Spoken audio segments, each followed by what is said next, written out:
जबलपुर जिले के खितौला में एक बैंक में हुई 15 करोड़ रुपए की डकैती ने पूरे इलाके को हिलाकर रख दिया है। जिस जगह पर हाल ही में सोने के भंडार मिलने की चर्चा ने सुर्खियां बटोरी थी, अब वही क्षेत्र एक बार फिर चर्चा में है, लेकिन इस बार वजह अपराध है। सेहोरा के नजदीक स्थित इस बैंक को डकैतों ने योजनाबद्ध तरीके से अपना निशाना बनाया और वहां से 15 करोड़ रुपए का सोना लूटकर फरार हो गए।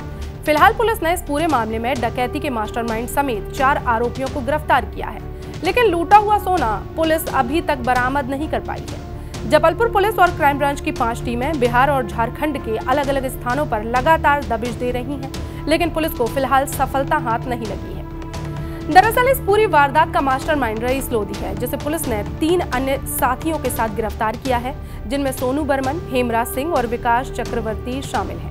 पुलिस का कहना है कि रईस लोधी ने इस डकैती की पूरी योजना छत्तीसगढ़ के रायगढ़ जेल में रहते हुए बनाई थी। उसने बिहार और झारखंड के कुख्यात डकैतों से संपर्क कर उन्हें इस वारदात में शामिल किया और स्थानीय स्तर पर भी अपने कुछ विश्वास पात्रों को इसमें जोड़ा। इन सभी ने मिलकर डकैती की योजना बनाई थी। इसके बाद डकैतों ने बैंक की सुरक्षा व्यवस्था, कर्मचारियों की दिनचर्या और आसपास की गतिविधियों पर बारीकी से नजर रखी। रईस और उसके साथी न सिर्फ अपराध में माहिर थे, बल्कि उन्होंने तकनीकी रूप से भी खुद को मजबूत किया। घटना के बाद सभी फरार आरोपियों ने अपने मोबाइल फोन बंद कर दिए हैं ताकि उनकी लोकेशन ट्रेस ना हो सके।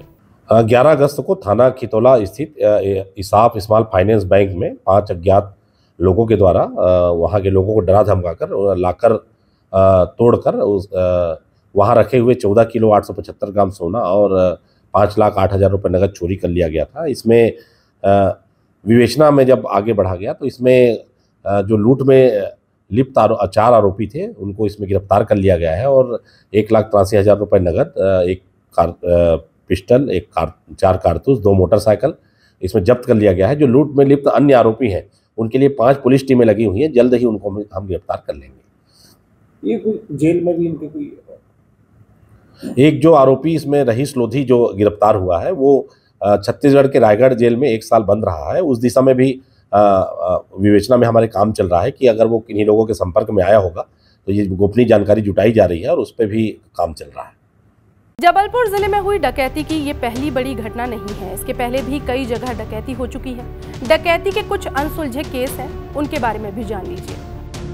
21 अप्रैल 2015 में रेलवे ब्रिज के पास रहने वाली लिज्जत पापड़ समूह के संस्थापक पुष्पा बेरी और उनके परिवार को बंधक बनाकर डकैती डाली गई थी। 14 मई 2016 में नेपियर टाउन निवासी शराब कारोबारी राम अवतार गुप्ता के घर में डकैत घुसे और लाखों का माल लूटकर फरार हो गए। 11 नवंबर 2016 में संजीवनी नगर इलाके में रहने वाले अधिवक्ता हर्षवर्धन शुक्ला के घर में डकैत घुसे और लाखों की नकदी ले गए। 7 मई 2018 को ओमती के नेपियर टाउन निवासी कलर लैब संचालक निखिल अग्रवाल के घर भी डकैती की वारदात हुई। 29 जुलाई 2023 में नेपियर टाउन निवासी स्पेयर पार्ट्स कारोबारी दलवीर टुटेजा के बंगले में डकैत घुसे और 15 तोला सोना समेत नकदी ले गए। वहीं अब खितौला की बैंक रॉबरी को सुलझाने के लिए पुलिस की 5 टीमें बिहार और झारखंड में लगातार दबिश दे रही हैं। अब तक की जांच में ये सामने आया है कि रईस और बबलू ठाकुर ने झारखंड के डकैतों को न सिर्फ इस वारदात के लिए बुलाया था, बल्कि उन्हें हथियार और जरूरी सामान भी मुहैया कराए थे ताकि वो स्थानीय बाजारों से सामान खरीदते वक्त पकड़े ना जाएं। वहीं फरार आरोपियों की पहचान हो चुकी है, लेकिन वो सभी दमों से अलग अलग दिशाओं में भाग गए और उसके बाद से वो लोग आपस में भी संपर्क में नहीं है। यही वजह है कि उनकी गिरफ्तारी अब तक नहीं हो सकी है। हालांकि पुलिस को कुछ महत्वपूर्ण सुराग हाथ जरूर लगे हैं, जिनके आधार पर अधिकारी अब जल्द ही आरोपियों को पकड़ने का दावा कर रहे हैं।